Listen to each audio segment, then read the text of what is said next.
வணக்கம். இன்றும் தூவானம் உங்களை மகிழ்ச்சியோடு வரவேற்கிறது. தூவானம் தருகின்ற அம்சங்கள் உங்கள் மனதுக்கு மகிழ்ச்சியை மட்டுமல்ல, உங்கள் வளர்ச்சிக்கு இடம் தருவனவாக கூட அமைகின்றன என்பது நீங்கள் அறிந்த உண்மை. அந்த மகிழ்ச்சியோடு நாம் நிகழ்ச்சிக்குள் செல்வோம். கலைஞர்கள், இலக்கிய கர்த்தாக்கள், மூத்த படைப்பாளிகள், இளையவர்கள், இப்படி பலரையும் உங்களுக்கு அறிமுகப்படுத்தும் பட்டறை இன்றும் உங்களை வாசல் திறந்து வரவேற்கிறது. பல இலக்கிய கர்த்தாக்களை நாங்கள் உங்களுக்கு அறிமுகப்படுத்தி இருக்கிறோம். எத்தனையோ கலைஞர்கள் இங்கே வந்திருக்கிறார்கள். அத்தனை பேரும் மூத்தவர்கள் என்று மட்டுமல்ல, இளையவர்கள், வளர துடிக்கின்றவர்கள், வளர்ந்து கொண்டிருக்கின்றவர்கள் என்று பலரை நாங்கள் உங்களுக்கு இனம் காட்டியிருக்கிறோம். அவர்களுடனான கலந்துரையாடல் மூலம் நீங்கள் பெறுகின்ற நல்ல பல விடயங்கள் உங்களுக்கு நிச்சயமாக ஏணியாக அமைந்திருக்கும் என்பது எங்களுடைய நம்பிக்கை. உங்களுடைய வரவேற்பும் கூட அதனால்தான் இந்த நிகழ்ச்சிக்கு கிடைத்திருக்கிறது.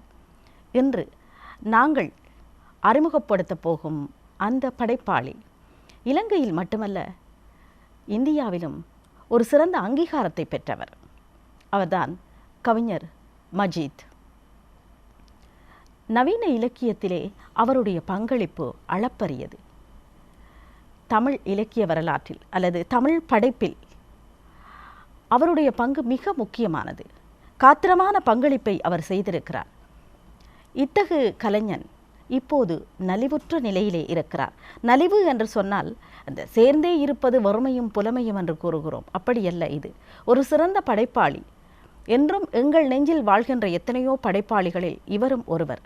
அதனிலும் ஒரு படி மேல் என்று கூட நாங்கள் கூறலாம். அவர் இருந்தால் இன்னும் பல நல்ல படைப்புகளை எங்களுக்கு தருவார். அவர் மூலமாக தமிழ் இலக்கிய பரப்பு இன்னும் கூட விரிந்து செல்லும் சர்வதேச ரீதியில் என்று நிச்சயமாக துணிந்து கூறலாம். எனவே அத்தகு படைப்பாளி நிச்சயமாக வாழ வேண்டும். அவரை வாழ வைக்க வேண்டிய பொறுப்பு நம் எல்லோருக்கும் இருக்கிறது. சகபாடிகளாக இருக்கலாம், உதவி செய்பவர்களாக இருக்கலாம். இப்போது உங்களுக்கு புரிந்திருக்கும். ஆம், உதவி வேண்டிய நிலையில் மருத்துவ செலவுக்காக அவருக்கு ஒரு பெருந்தொகை பணம் தேவைப்படுகின்ற நிலையில் அவர் உயிரை கையில் பிடித்து கொண்டிருக்கிறார் என்றுதான் கூற வேண்டும். அத்தகு ஒரு கலைஞனுக்கு, அத்தகு ஒரு படைப்பாளிக்கு நிச்சயமாக நாம் உதவ வேண்டும் என்கின்ற நல்ல நோக்கத்திலே இன்று நாங்கள் அவருடன் எழுத்துத்துறையில் பயணிக்கின்ற அவரை போன்ற ஒரு சக கவிஞரை இங்கே அழைத்து வந்திருக்கிறோம். இந்த உதவி அவருக்கு எதற்காக தேவைப்படுகிறது என்கின்ற விவரத்தை அவர் நிச்சயமாக எங்களுக்கு தெளிவுபடுத்துவார் என்பது எங்களுடைய நம்பிக்கை. இப்போது இலக்கிய திறனாய்வாளர், கவிஞர், ஊடகவியலாளர், விரிவுரையாளர் ஷிராஜ் மஷ்ஹூர் அவர்களை நாங்கள் இங்கே சந்திக்கிறோம். வணக்கம் மஷ்ஹூர் அவர்களே. நாங்கள் இப்போது கவிஞர் மஜீத் பற்றி கூறினோம். மஜீத் ஒரு இக்கட்டான சூழ்நிலையிலே இருக்கிறார். அவர் ஒரு சிறந்த படைப்பாளி. அவருடன் நீங்கள் இந்த இலக்கியத்துறை என்கின்ற வகையிலே ஒரு சக பயணி. அவருக்கு இத்தகு ஒரு உதவி தேவைப்படுவதன் பின்புலத்தை நீங்கள் கொஞ்சம் தெளிவுபடுத்தி கூற வேண்டும். மஜீத் குறிப்பாக 90களுக்கு பின்னர் தோன்றிய 1990களிலே தோன்றிய முக்கியமான கவிஞர்களிலே ஒருவர். அவர் பல கவிதைகளை எங்களுக்கு தந்திருக்கின்றார். ஆனால் இன்று அவர் நோயுற்று நலிவுற்று கட்டிலிலே அவர் முடங்கி போயிருக்கின்றார். இப்படியான ஒரு சிறந்த ஆற்றல் மிக்க கவிஞனுக்கு இந்த கதி நேர்ந்ததே என்பதை அவரோடு பழகிய, அவரை தெரிந்த எல்லோருமே புரிந்து வைத்திருக்கிறார்கள். ஆனாலும் அவருக்கு இன்று வந்திருக்கிற நிலைமை மிகவும் ஒரு கஷ்டமான ஒரு சூழல். ஆனால் அது இன்று நேற்று வந்ததல்ல. பல வருடங்களாக அவர் இந்த நோயினுடைய எல்லா கஷ்டங்களையும் அனுபவித்து கொண்டே தான் இருக்கின்றார். நண்பர் மஜீத் குறிப்பாக 1997 அவர் வடகிழக்கு மாகாண சபையாக அப்போது இணைந்திருந்தது. அதனுடைய மாகாண கல்வி அமைச்சினுடைய பதிப்பக திணைக்களத்திலே சப் எடிட்டராக அவர் முன்பு பணியாற்றியவர். அங்கு அவர் பணியாற்றியது எங்களுக்கு தெரியும். குறிப்பாக இந்த சிற்றிலக்கிய சூழலில் அல்லது நவீன சீரியஸ் எழுத்து வகையைச் சேர்ந்த முக்கியமான படைப்பாளிகளான ஜபார், சூர்ணா வில்வரத்னம், நந்தினி சேவியர் போன்ற இவர்களோடு ஒன்றாக பணிபுரிந்தவர். அப்படி பணிபுரிந்து கொண்டிருந்த ஒரு சந்தர்ப்பத்திலே திடீரென அவர் ஒரு நாள் மயக்கமுற்று வீழ்ந்ததிலே இருந்துதான் இந்த நோயை தொடங்கியதென்று நாங்கள் அறிகின்றோம். அப்படி வந்தபோது அவரை உடனடியாக அங்கு அவருடைய ஒரு இதய நோயினுடைய ஒரு தொடக்கம்தான் அது. அங்கு அதற்கான கருவிகள் இல்லை என்ற சூழலிலே அவரை இராணுவ வைத்தியசாலைக்கு கொண்டு சென்று பிறகு வேறு வகையிலே அவரை கொழும்புக்கு அழைத்து சென்று இது இப்படியே தொடர்ந்தது. கடைசியாக அது இந்தியா வரை கொண்டு செல்ல வேண்டிய ஒன்றாக மாறிவிட்டது. மூளைக்கு குறிப்பாக எங்களுக்கு தெரியும், மூளைக்கு இரத்தம் செல்கின்ற அந்த நரம்பும் இதயத்துக்கு இரத்தம் செல்கின்ற நரம்பும் ஒன்றாக பிணைந்த ஒரு அபூர்வமான ஒரு நோயாக அது இருந்தது. இங்கு சிகிச்சை முடியாத ஒரு சூழல் அப்போது இருந்ததன் காரணமாக அவர் கட்டாயமாக இந்தியாவுக்கு கொண்டு செல்லப்பட வேண்டும் என்ற சூழல் தோன்றி, நான் நினைக்கிறேன் ஒரு 7-8 தடவைகள் இந்தியாவுக்கு சென்று விட்டார். ஒவ்வொரு முறையும் அதிகமான பண செலவுகளை அவர் சந்தித்தார். ஒரு கட்டத்தில் டாக்டர் உமாபதி என்ற குறிப்பான ஒரு இதய சத்திர சிகிச்சை நிபுணர் அவருடைய ஒரு நெருங்கிய குடும்ப உறவினர் போலவே ஆகிவிட்டார். அந்த அளவுக்கு அவருடைய இந்த நோயினுடைய கொடூரம் பற்றியெல்லாம் அவர் பல விஷயங்களை சொல்லி கொண்டு இருந்தார். இந்த ஒரு சூழலில் சமீபத்திலே கூட அவர் இந்தியாவுக்கு சென்று வர வேண்டிய நிர்பந்தம் அவருக்கு ஏற்பட்டது. தன்னுடைய இதயத்திலே இந்த பேஸ்மேக்கரை வைத்துக்கொண்டு இதய துடிப்பை அதிகரிக்கின்ற கருவியை பொருத்துகின்ற ஒரு தேவை அவருக்கு ஒரு கட்டத்தில் உருவானது. இந்த விஷயத்துக்கு அவருடைய பல நண்பர்கள், குறிப்பாக இலக்கிய நண்பர்கள், உறவினர்கள், நலன் விரும்பிகள், அவரோடு படித்தவர்கள் என்று பல கட்டங்களில் உதவி செய்துதான் இந்த பயணத்தை அவர் கடந்திருக்கிறார். அவர்கள் எல்லோருக்குமே நன்றி சொல்ல வேண்டும் என்ற அந்த ஆதங்கம் அவருக்கு இருக்கிறது.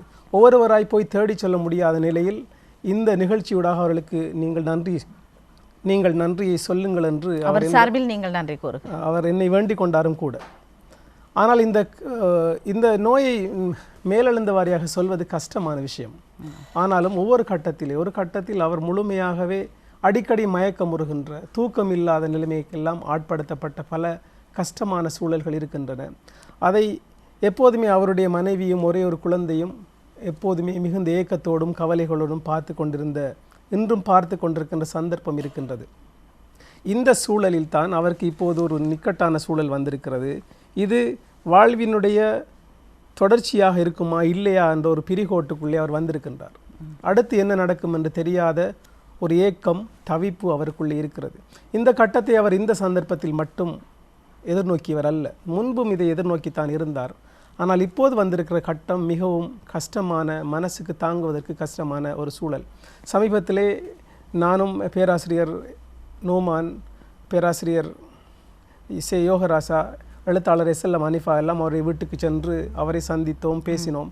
அவர்கள் வரும்போதே தங்களுடைய கவலைகளை பகிர்ந்து கொண்டார்கள். அந்த காண்கின்ற அந்த காட்சி இவருக்கு உதவ வேண்டுமே என்ற அந்த உணர்வை எல்லோர் மத்தியிலுமே ஏற்படுத்தியது. இன்றும் ஏற்படுத்தி கொண்டு தான் இருக்கிறது.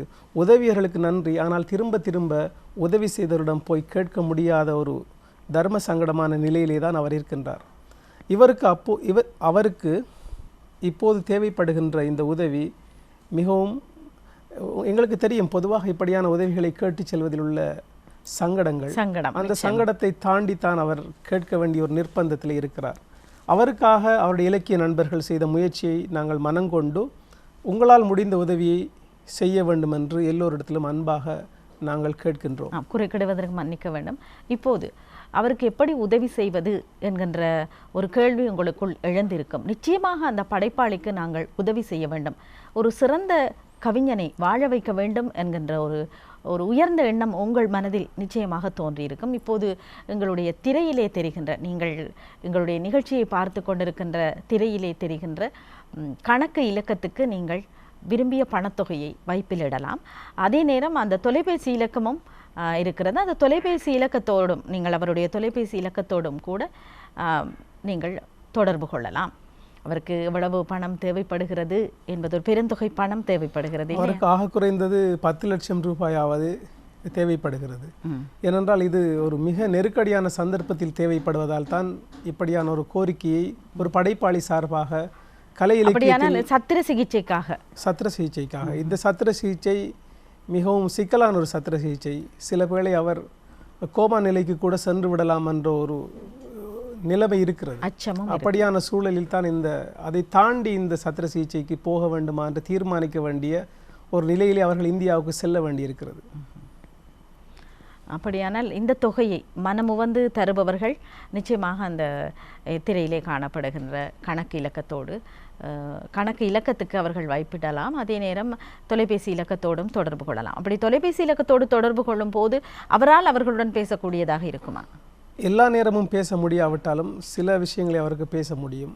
அவருடைய மனைவி அல்லது குடும்பத்தவர்கள் அது உங்களுக்கு நிச்சயமாக பதிலளிப்பார்கள். அது எங்களுக்கு அதை நோயினுடைய சரியான விஷயத்தை புரிந்து கொள்வதற்குரிய சந்தர்ப்பத்தை ஏற்படுத்தும். சமீபத்தில் இந்தியாவுக்கு சென்றதன் பின்னர் தான் அவருக்கு ஓரளவுக்கு பேசுகின்ற, இன்னும் எங்களோடு கலந்துரையாடுகின்ற, தூங்குகின்ற ஒரு சூழல் அவருக்கு வந்திருக்கிறது. ஆகவே அது கொஞ்சம் முன்னேற்றமான நிலை. அதனாலே தான் ஒரு நம்பிக்கையோடு அவர்கள் இந்த விஷயத்தை எதிர்பார்த்திருக்கிறார்கள். முன்பு அவர் நிறைய தூங்கி கொண்டிருந்தார். அந்த சந்தர்ப்பங்களை தாண்டி இப்போது அவருக்கு தூங்க முடியாத உறக்கம் கெட்ட ஒரு நிலைமை அவருக்கு இருந்தது. இப்போது அப்படி அல்ல, அவர்களை ஒரு மாற்றம் தெரிகிறது என்று அவருடைய குடும்பத்தவர்கள் சொல்கின்றார்கள். இத்தகைய ஒரு சிறந்த கவிஞனை பற்றி நாங்கள் பேசிக் கொண்டிருக்கிறோம். அவருடைய இந்த இயலாத நிலை ஒரு இலக்கிய உலகத்துக்கே ஒரு துர்ப்பாக்கியமான நிலை என்று தான் கூற வேண்டும். நாங்கள் ஒரு தடவை அப்படியே அவருடைய படைப்புகளை மீட்டு பார்க்கலாம். அவர் படைக்க தொடங்கிய காலம், அதன் பின்னணி பற்றி ஒரு சகபாடியாக, சக கவிஞனாக நீங்கள் கூறுங்கள். குறிப்பாக எங்களுடைய இலங்கை சூழல் என்பது பல சமூக அரசியல் போக்குகளை கடந்து வந்திருக்கின்றது. 1980கள் எங்களை பொறுத்தவரை மிக முக்கியமான காலகட்டம் இந்த நாட்டினுடைய அரசியல் வரலாற்றிலும் தான்.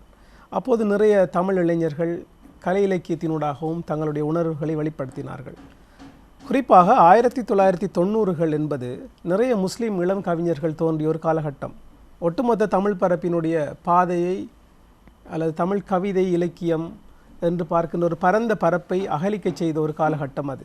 அந்த காலகட்டத்திலே பல கவிஞர்கள், இலக்கிய செயற்பாட்டாளர்கள், எழுத்தாளர்கள் தோன்றிய காலம்.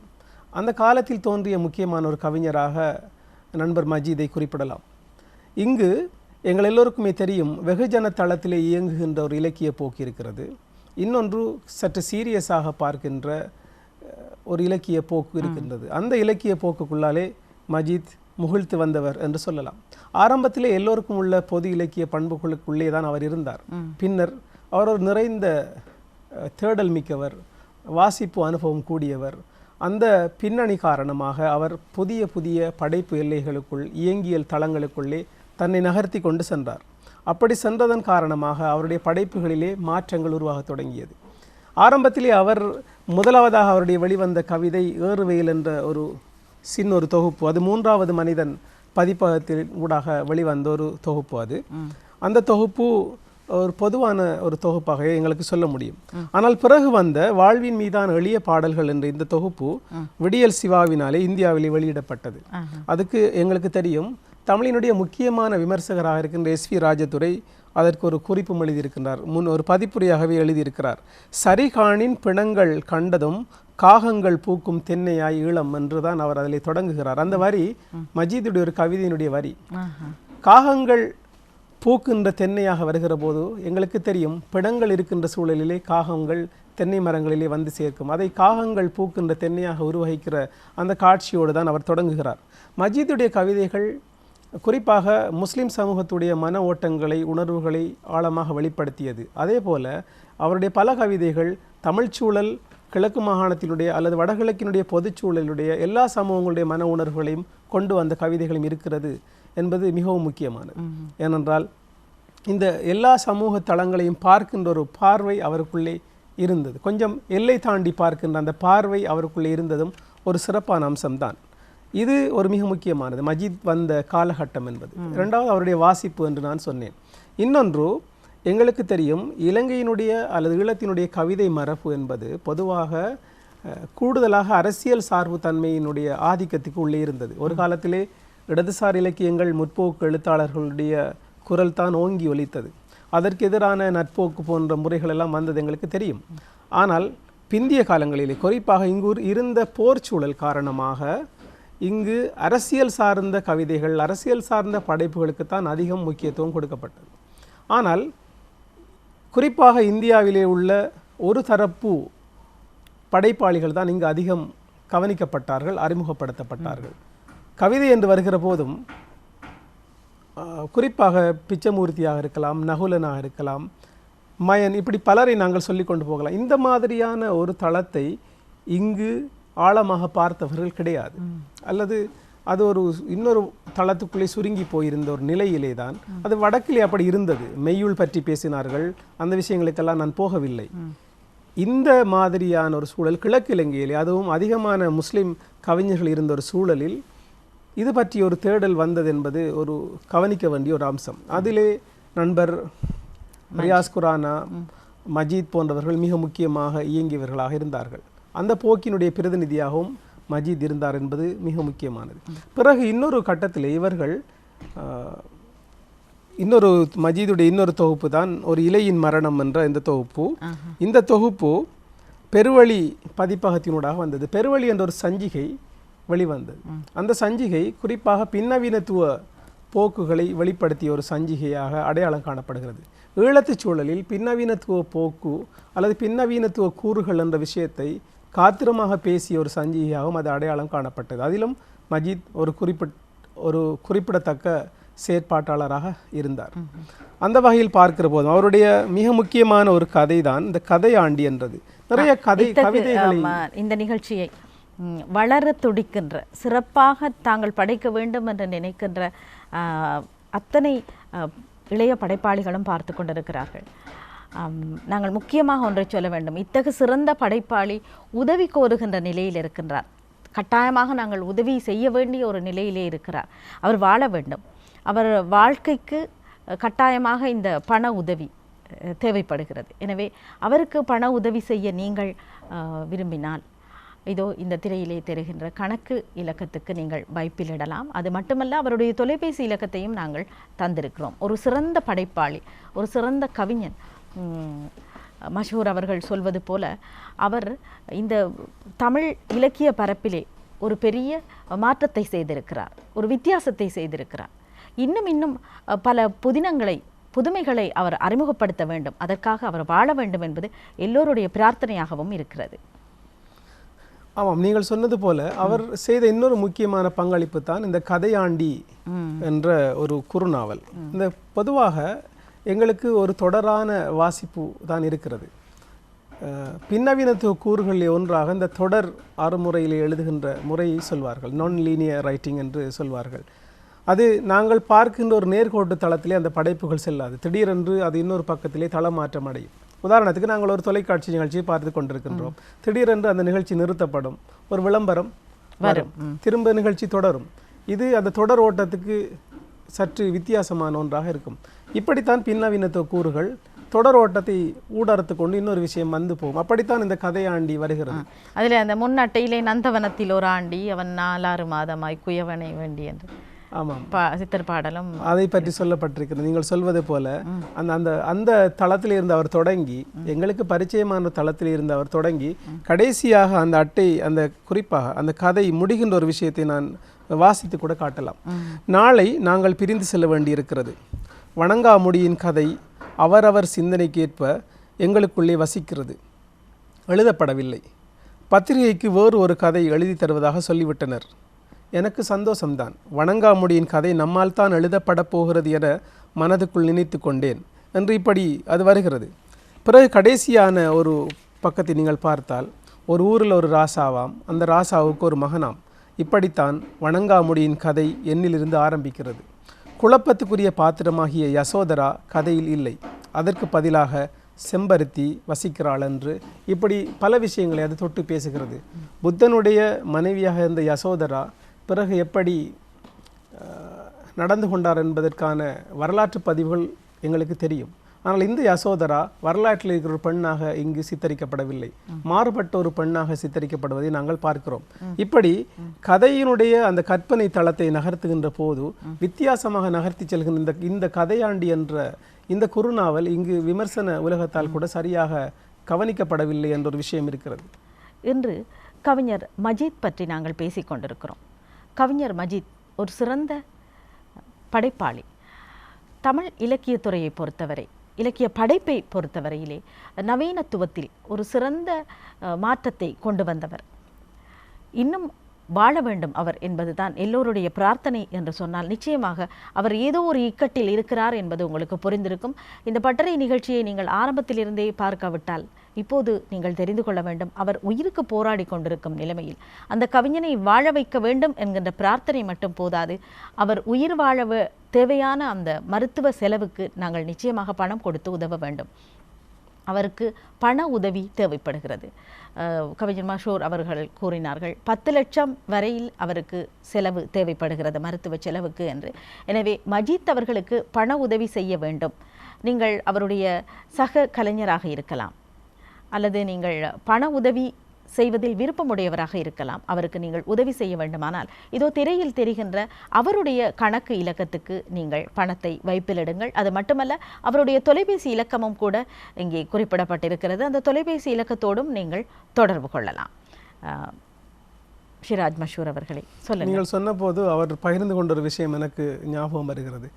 இறுதியாக இந்தியாவுக்கு சில மாதங்களுக்கு முன்னர் சென்ற போது அங்கிருந்த வைத்திய நிபுணர் அவருக்கு சொன்ன செய்தியை அவர்கள் சொன்னார்கள்.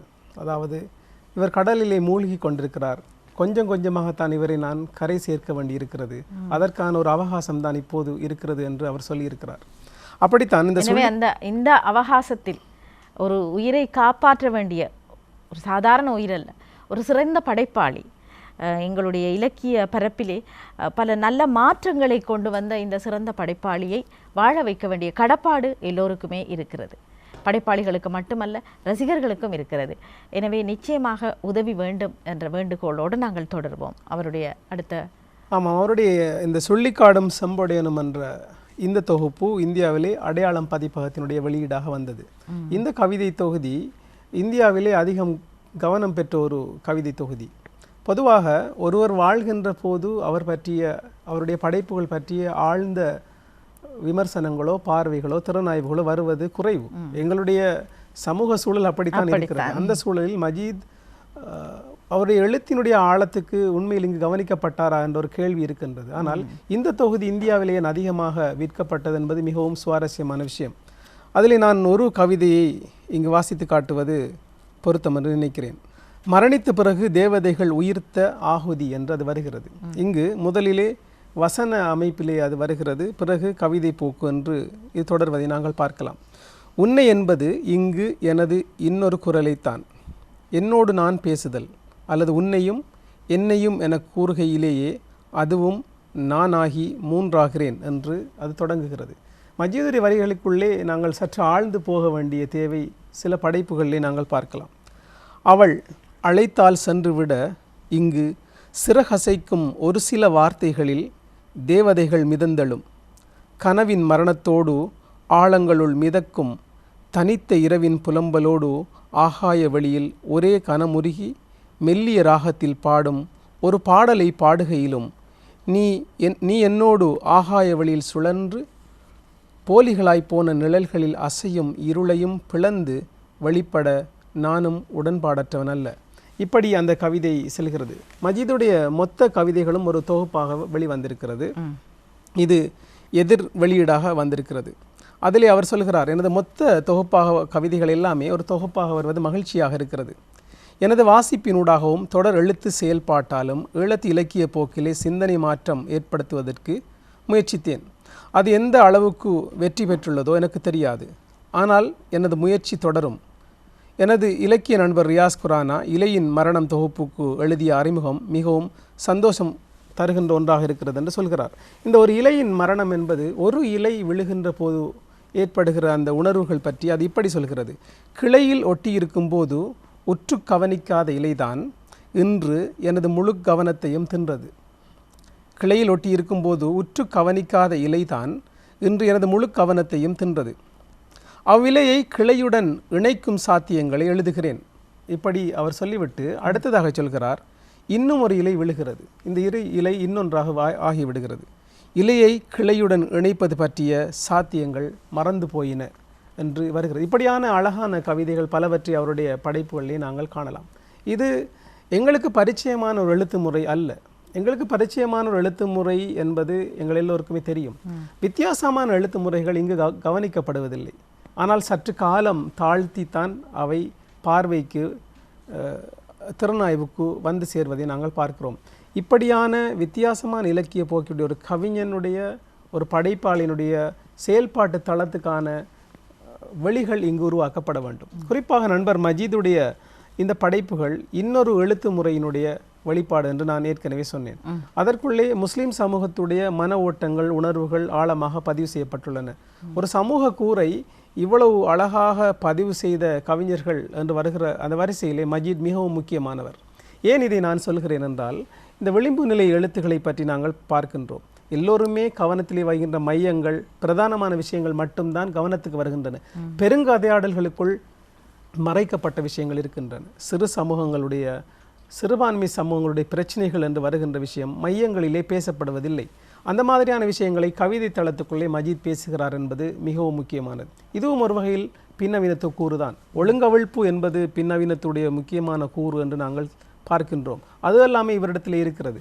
இவரை அப்படியே நான் பின்னவீனத்துவ கவிஞன் என்று சொல்வது கூட அவருக்கு செய்கிற ஒரு அநீதி என்று தான் நான் சொல்வேன். ஏனென்றால் அவர் படைப்பாளிக்கு இப்படித்தான் என்று ஒரு அடையாளம் போடுவது மிகவும் கஷ்டமானது. ஏனென்றால் அவருக்குள்ளே பல தளங்கள் இயங்கின என்பதை காட்டுவதற்கு தான் நான் முயல்கிறேன். நான் அந்த பணியை சரியாக செய்கிறேனா என்று எனக்கு தெரியாது. ஆனால் ஒரு நல்ல கவிஞனுடைய படைப்புகளை வாசிக்கிற போது எவ்வளோ விஷயங்களை பார்க்கலாம். மஜீதுடைய முதலாவது கவிதையிலே வருகின்ற ஏறுவையில் மிக முக்கியமான சில விஷயங்களை சொல்கிறது. இந்த வேறறுந்த வாகை மரம் ஒன்று அப்படியே விழுகிறது பற்றிய ஒரு கவிதை. இது நாங்கள் வாழ்ந்த சூழலிலே ஒரு பெரிய வாகை மரம், அந்த ஊர் மக்கள் எல்லாமே நேசித்த மரம் இல்லாமல் போன போது அது பற்றி பலர் எழுதிய கவிதை அது. சொட்டும் இலையின் நிதானத்தில் வாகை இலை முழுதும் மினுங்கும் காக்கை பொன்னென வெளிரி என்று சொல்லி அந்த வாகை இழக்கப்பட்ட அந்த வலியை பற்றி அவர் பேசுகிறார். இப்படி அது நேரடியாகவே எங்கள் படைப்பாளியினுடைய அந்த மன உணர்வுகளை வாசகனுடன் அப்படியே நேரடியாக பேசுகிற கவிதைகளையும் அவர் எழுதியிருக்கிறார். எல்லாமே இருண்மை தன்மை கொண்டது, மயக்கம் கொண்டது, சிந்திப்பதற்கான அல்லது வரிகளுக்குள்ளே கண்டுபிடிக்கக்கூடிய என்று நாங்கள் பார்க்க தேவையில்லை. எளிமையான கவிதைகளையும் அவர் தருகிறார். அதுபோல உழைத்து அர்த்தம் பெற வேண்டிய கவிதைகளையும் அவர் சொல்கிறார். பலர் நினைக்கிறார்கள் எல்லாமே உடனடியாக வாசித்தவுடன் விளங்க வேண்டும் என்று பலர் நினைக்கிறார்கள். இந்த குழப்பங்களுக்கெல்லாம் தாண்டி ஒரு படைப்பாளியை புரிந்து கொள்கின்ற ஒரு பயணம் இது. அது நாங்கள் வாசிக்கிற ஒரு வாசிப்பை தான் எங்களுக்கு வாசிக்க முடியும். படைப்பாளன் சொன்ன அத்தனை கருத்தையும் அப்படியே புரிந்து கொள்கிறோமா என்று எங்களுக்கு தெரியாது. ஆனால் மஜீத் முக்கியமானவர், கவனிக்கப்பட வேண்டியவர். அப்படியான ஒரு நல்ல கவிஞனுக்கு உதவுதல் என்பது குறிப்பாக எங்களுடைய இலக்கிய தளத்திலே புதிய பார்வைகளை, புதிய அம்சங்களை கொண்டு வந்து சேர்த்த ஒரு கவிஞனை நாங்கள் சரியாக பார்க்கிறோம், அவருக்கு உதவுகிறோம் என்பது நாங்கள் இலக்கியத்தை நேசிக்கிறோம் என்பதற்கான. அதாவது இத்தகைய ஒரு கவிஞனை வாழ வைக்க வேண்டும் என்பது எங்களுடைய கைகளில். மனிதன் பிறப்பதும் இறப்பதும் இறைவன் கையில். ஆனால் அதற்கு இடைப்பட்ட தருணத்தில் அவன் வாழ வேண்டும். ஒரு சிறந்த படைப்பாளி, படைப்புலக கர்த்தா, ஒரு நல்ல ஒரு மாற்றத்தை, ஒரு நல்ல ஒரு தளத்திலே நின்று நீங்கள் சொன்னது போல பல கோணங்களில் அவர் படைப்புகளை தந்தவர். அவருக்கு நிச்சயமாக ஒரு உதவி செய்தே ஆக வேண்டிய நிலை இருக்கிறது. மற்றவர்களுடைய உதவியை எதிர்பார்க்கும் நிலையிலே அவர் இப்போது இருக்கிறார். உயிருக்கு போராடி கொண்டிருக்கிறார். கட்டாயமாக அவருக்கு ஒரு 10 லட்சம் அளவிலே மருத்துவ செலவுக்காக தேவைப்படுகிறது. மருத்துவ செலவுக்குரிய உதவியை நீங்கள் தர வேண்டும். நீங்கள் அவருடைய சக கலைஞராக இருக்கலாம். ஒரு சிறு தொகை கூட அவருக்கு உதவியாக இருக்கலாம். ஏனென்றால் ஒரு மிக்க 100 அல்ல, ஒவ்வொன்றாகத்தான் 100 சிறு சிறு துளியாக சேருகின்ற போது அது ஒரு பெருந்தொகையாக நிச்சயமாக அவருக்கு உதவும். இந்த உதவியை நீங்கள் எப்படி செய்ய வேண்டும்? இதோ இந்த தொலைக்காட்சி திரையிலே காணப்படுகின்ற கணக்கு இலக்கத்திற்கு நீங்கள் வைப்பிலிட வேண்டும் திரு மஜீத் அவர்களுக்கு, கவிஞர் மஜீத் அவர்களுக்கு. அது மட்டுமல்ல, நீங்கள் அவரோடு கூட விடயங்களை உரையாட வேண்டுமாக இருந்தால் அவருடைய தொலைபேசி இலக்கத்தை கூட நாங்கள் தந்திருக்கிறோம். நீங்களும் உதவலாம். அதே போல உங்களுக்கு தெரிந்தவர்களின் மூலம் உதவியை பெற்றும் நீங்கள் அவருக்கு உதவி செய்யலாம். அவருடைய இன்னொரு கவிதை தான் இரவு 4 என்று வருகிறது. அந்த மண்டபத்தில் ஒரு பரபரப்பு வளர்ந்து கொண்டிருந்தது. யாரோ வருவதற்காக அறிகுறியும் எவருக்காகவோ காத்திருக்கும் அவஸ்தைகளுமாய் மண்டபத்தின் உட்புறம் வறண்டு கிடந்தது. ஒவ்வொருத்தராய் எழுந்து உரையாற்றி தங்களது ஒத்திகையை சரிபார்த்து கொண்டிருந்தனர். சித்திரத்தை திருத்தி அமைப்பது தொடர்பில் இவர்களின் உரைகள் உரத்து எதிரொலித்தபடி இருக்கின்றன. குறுக்கிட்ட ஒருவன் இரத்தத்தின் அழகும் அதன் போலித்தன்மையும் பற்றி கூக்குரலிட்டபடி இருந்தான். நேரம் நெருங்கிவிட்டது. இனி அவன் வரக்கூடுமென்ற அவசரம் ஜன்னல்களை மூடுவதிலும் கண்களின் நிறமாற்றத்திலும் அறிவித்தலாய் அமைந்தது. மண்டபத்தின் உட்புற காற்று கோடையை மனனம் செய்தபடி இருந்தது. இதோ என்ற அறிவிப்பாளனின் சத்தத்தை தாண்டி மக்களின் ஆரவாரம் பெருக்கெடுத்தது. வரவேண்டியவர் இறந்துவிட்டது தெரிந்தும் அவருக்காக அவர்கள் காத்திருந்ததை அந்த இரவு பாடிக்கொண்டிருக்கிறது. வரவேண்டியவர் இறந்துவிட்டது தெரிந்தும் அவருக்காக அவர்கள் காத்திருந்ததை அந்த இரவு பாடிக்கொண்டிருக்கிறது என்று அந்த கவிதை முடிகிறது. இப்படி அது ஒரு வகையான முரண்நகையாகவே பல விஷயங்களை சொல்கின்ற இந்த வித்தியாசமான உத்திகளை எல்லாம் மஜீதுக்குள்ளே பார்க்கலாம். கடைசியாக நாங்கள் பார்க்கிற போது இந்த கவிதைகளுக்குள்ளே எல்லாம் அவர் சொல்ல வருகின்ற செய்தி இந்த வாழ்வினுடைய வெவ்வேறு தளங்களை, வாழ்ந்து பெற்ற அனுபவங்களை வித்தியாசமான தளத்துக்கு நகர்த்துதல், படைப்பின் மொழியூடாக சொல்லுதல் என்று வருகிற போது தனக்கே உரித்தான பாணி ஒன்றை அவர் கண்டுபிடிக்கிறார். அதுதான் முக்கியமானது. ஏனென்றால் இன்னொருவரை பிரதி பண்ணி அப்படியே எழுதுகின்ற எழுத்தாளர்கள் தான் அதிகமாக இருக்கின்றார்கள். ஒரு புதிய எழுத்து முறையை, எழுத்தினுடைய சாத்தியத்தை பரீட்சித்து பார்க்கின்ற அந்த முயற்சி அவருக்குள்ளே இருக்கிறது. அதில் அவர் கணிசமாக வெற்றியும் பெற்றிருக்கிறார் என்று சொல்லலாம். இத்தகைய ஒரு படைப்பாளியை தான் நாங்கள் இப்போது உங்களுக்கு அறிமுகப்படுத்தினோம். இந்த தூவானம் தருகின்ற பட்டறை பல கலைஞர்களை, படைப்பாளிகளை உங்களுக்கு அறிமுகப்படுத்தி இருக்கிறது. அவர்களே வந்து தங்களுடைய அனுபவங்களை உங்களோடு பகிர்ந்து கொண்டிருக்கிறார்கள். ஆனால் அவர் பற்றிய விடயங்களை இன்னொருவர் வந்து அறிமுகப்படுத்துவதும், அவருக்காக நாங்கள் உதவி கோருவதும் இதுதான் முதல் தடவை இந்த பட்டறை நிகழ்ச்சியிலே. கவிஞர் பற்றி நாங்கள் பேசிக்கொண்டிருக்கிறோம். இப்போது அவரை பற்றி சொன்னவர் இலக்கிய திறனாய்வாளர், கவிஞர், ஊடகவியலாளர், விரிவுரையாளர் ஷிராஜ் மஷ்ஹூர் அவர்கள். கவிஞர் மஜீத் அவர்களுக்கு நீங்கள் உதவி செய்ய விரும்பினால் திரையில் காணப்படுகின்ற கணக்கு இலக்கத்தில் நீங்கள் ஒரு தொகை பணத்தை வைப்பிலிடுங்கள். ஏனென்றால் அவர் உயிர்க்காக போராடி கொண்டிருக்கிறார்.